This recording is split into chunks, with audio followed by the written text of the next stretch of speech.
Bienvenue dans ce nouveau décryptage où l'on va déconstruire un truc qu'on vit absolument tous au quotidien, mais qui reste souvent hyper mal compris. L'évolution des prix. Aujourd'hui, on part pour un vrai voyage économique. On va d'abord soulever le capot pour regarder comment fonctionne la mécanique de base des prix, et ensuite on va appliquer tout ça à une étude de cas récente et très concrète. L'idée, c'est de rendre ces grands concepts macroéconomiques limpides. Première étape de notre décryptage, qu'est-ce que l'inflation concrètement? Alors le truc absolument crucial à comprendre ici, c'est le mot durable. L'inflation, c'est pas juste une météo capricieuse qui fait flamber le prix des tomates pendant un mois ou un problème isolé sur l'essence. Non, c'est une augmentation soutenue du niveau général des prix. C'est littéralement une lame de fond qui touche toute l'économie. Mais du coup, comment on fait pour mesurer un mouvement aussi gigantesque? Eh bien, on utilise ce qu'on appelle des indices. Et c'est là que ça devient fascinant, parce qu'on rend un concept super abstrait très concret. Prenons le fameux indice des prix à la consommation, l'IPC. Pour le calculer, l'économiste imagine une sorte de consommateur typique et rassemble absolument toutes ses dépenses dans un caddie virtuel. En prenant l'exemple de la Belgique, on voit tout de suite que l'alimentation représente plus de 20% de ce budget global, le logement à peu près 16% et les transports plus de 15%. Chaque catégorie de dépenses représente une part bien précise de notre vie quotidienne. Mais pour que ce chiffre ait du sens, il faut procéder avec une grande précision. D'abord, on définit ce qu'il y a dans ce panier. Ensuite, et c'est là le coup de génie, on attribue un poids à chaque élément. Parce qu'on va pas se mentir, si le prix du pain qu'on achète tous les jours vient à doubler, ça frappe notre portefeuille beaucoup plus fort que si le prix d'un piano à queue double du jour au lendemain. C'est logique. Donc le calcul prend toujours en compte l'importance relative de chaque achat. Et pour que la mesure reste fiable au fil du temps, il y a des règles d'or. Par exemple, le panier est figé d'une année sur l'autre. Ça permet d'être sûr à 100% que si le chiffre monte, c'est parce que les prix augmentent, et pas parce qu'on a soudainement changé nos habitudes. Fait amusant, il existe même des variantes comme l'indice santé en Belgique, souvent utilisé pour les salaires, qui exclut volontairement l'alcool, le tabac et les carburants. Bien sûr, comme le monde évolue, le panier entier est quand même remis à plat tous les 8 ans. Passons à notre deuxième partie, la mécanique de la monnaie. Posons-nous une question toute bête, mais qui en dit long.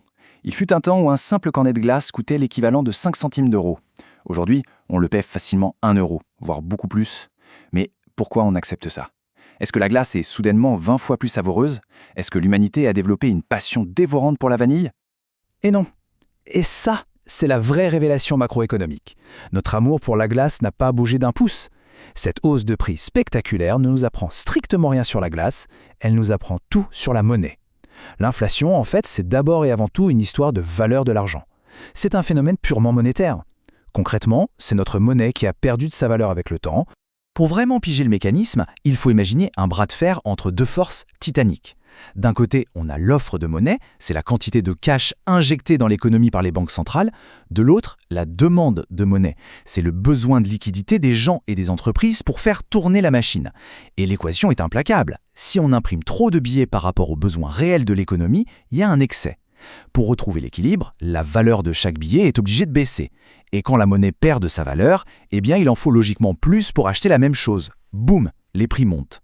Ce qui nous amène à la troisième étape, le piège de la déflation. Du coup, l'inverse absolu de tout ça, c'est la déflation. Une baisse généralisée et prolongée des prix, comme on a pu le voir au 19e siècle. Spontanément, on pourrait se dire, mais c'est une excellente nouvelle, la vie devient moins chère. Eh bien, détrompons-nous. À l'échelle d'une économie entière, la déflation est en fait un véritable poison. Le gros piège, le point absolument critique, c'est l'effet totalement invisible que ça a sur les dettes. Réfléchissons 2 secondes. Quand les prix baissent, la valeur de la monnaie, elle, augmente. Ça veut dire que l'argent qu'on rembourse à la banque aujourd'hui a beaucoup plus de valeur, plus de pouvoir d'achat que l'argent qu'on avait emprunté au départ. Le taux d'intérêt réel explose littéralement. Résultat, la dette devient un fardeau écrasant qui étouffe complètement les ménages et les entreprises. Et c'est là que le cauchemar commence. Ça enclenche une réaction en chaîne redoutable. L'activité freine, les prix chutent. Tout le monde se rend compte que les choses coûteront moins cher le mois suivant. Du coup, réaction humaine basique, on repousse nos achats. Pourquoi acheter une voiture aujourd'hui si elle est bradée demain? En reportant les achats, la demande s'effondre. Les entreprises n'ont plus de marge, elles arrêtent d'investir, le poids de leurs dettes les asphyxie, elles réduisent la voilure, ce qui pousse les prix encore plus vers le bas. C'est la fameuse spirale déflationniste et c'est un engrenage redoutable. Quatrième et dernière partie de notre décryptage, étude de cas, l'inflation en France. 13%. C'est le chiffre choc à garder en tête. C'est l'augmentation totale cumulée des prix en France suite à la crise inflationniste démarrée fin 2021. 13%. C'est pas une petite erreur d'arrondi statistique, c'est un véritable choc macroéconomique. C'est l'équivalent d'un prélèvement forcé sur toute l'économie. La vraie question qu'on doit se poser maintenant, c'est qui a épongé cette facture colossale? Eh bien, les données du cabinet Rexcode nous donnent une réponse fascinante et assez contre-intuitive. Quand un choc pareil frappe, il ne touche pas tout le monde de la même façon. Surprise, en moyenne, ce sont les ménages qui ont été le mieux protégés. De l'autre côté, les entreprises se retrouvent largement dans le camp des perdants. Et pour ce qui est de l'État et des administrations publiques, ils ont complètement raté le coche pour assainir leurs comptes. Si on creuse un peu, on comprend vite pourquoi. Des boucliers tarifaires et d'autres aides ont été mis en place pour éviter que les citoyens ne prennent le choc de plein fouet. Mais rien ne disparaît par magie en économie. Pour compenser, ce sont les entreprises qui ont dû serrer les dents.